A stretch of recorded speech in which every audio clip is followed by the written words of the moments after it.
Assalamualaikum warahmatullahi wabarakatuh. Jumpa lagi dengan saya Edi Sugiono, guru SMA Negeri Tanjung Kerta. Pada kali ini, bulan Desember tahun 2022, saya akan mengangkat suatu masalah yang berkaitan dengan kehadiran siswa.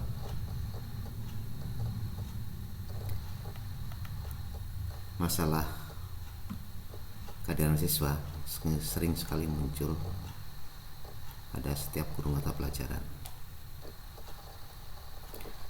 Akibat pandemi virus COVID-19 yang melanda Indonesia pada bulan-bulan yang lalu, atau bahkan mungkinlah sudah hampir 2 tahun, sebagian besar sekolah mulai melangsungkan pembelajaran tatap muka dengan kapasitas normal pada awal semester genap Januari tahun 2022. Hampir 2 tahun pemerintah memberikan pembatasan-pembatasan ketat pada proses KBM. Hal ini dapat merubah kebiasaan yang dilakukan oleh siswa, terutama masalah kehadiran. Ada siswa yang sangat mengharapkan segera normal kembali proses KBM di sekolah, supaya dia masuk sekolah seperti normal, seperti sedia kala. Namun sebaliknya ada pula siswa yang terbebani dengan dibukanya kembali PTM dengan sekolah normal masuk seperti biasa. Secara fakta, ada siswa yang sulit dibangkitkan motivasi untuk melaksanakan KBM secara optimal.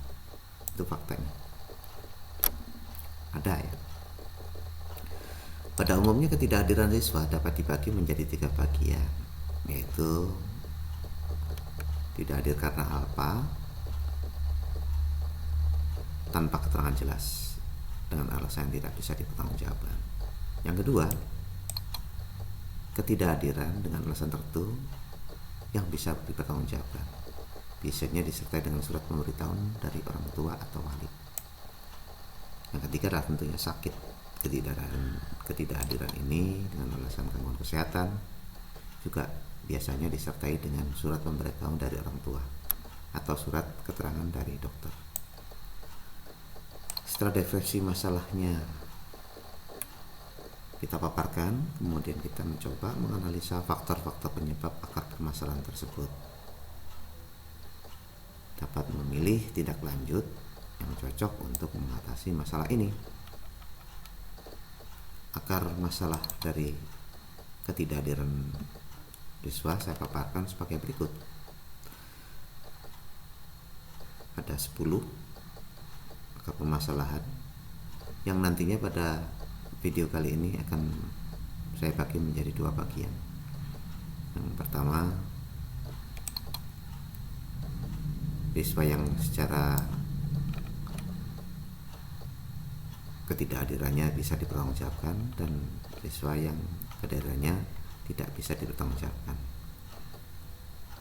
Untuk nomor 1 sampai 7 ini, dan nomor 6 ini biasanya masih bisa dipertanggungjawabkan. Coba kita pilih satu-satu. Siswa tersebut membantu kegiatan orang tua, biasanya dia bekerja atau menunggu rumah dan lain-lain, dan biasanya orang tua membuat surat izin siswa tersebut tidak sekolah. Kemudian yang kedua, siswa kurang sehat, sakit, atau sedang berobat ke dokter. Yang ketiga, ada kejadian pahit, yaitu meninggalnya anggota keluarga atau kerabat dekat siswa, entah itu amangna atau mungkin kakek neneknya yang berada dalam satu rumah, atau mungkin orang tuanya.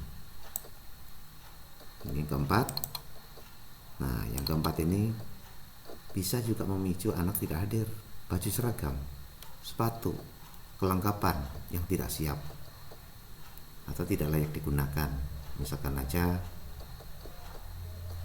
celananya bolong gitu ya. Siswa ini cenderung mungkin malu untuk datang ke sekolah sehingga tidak hadir, atau mungkin baju-baju yang lain seperti baju olahraga yang tidak lengkap. Yang kelima, yaitu adalah saudara sekat siswa melaksanakan pernikahan baik dalam kota maupun luar kota, atau mungkin tetangga, sehingga dia dilibatkan dalam kegiatan tersebut. Jadi bakar ayu, jadi bakar kaset gitu ya, sehingga dia, atau mungkin jadi penerima tamu, sehingga dia tidak hadir ke sekolah. Yang keenam, letak rumah yang terlalu jauh dari sekolah. Nah, ini juga bisa menimbulkan siswa tidak hadir ke sekolah. Yang ketujuh adalah motivasi belajar siswa yang rendah. Ini kemudian yang ke-8 adalah minat siswa yang tidak diperhatikan.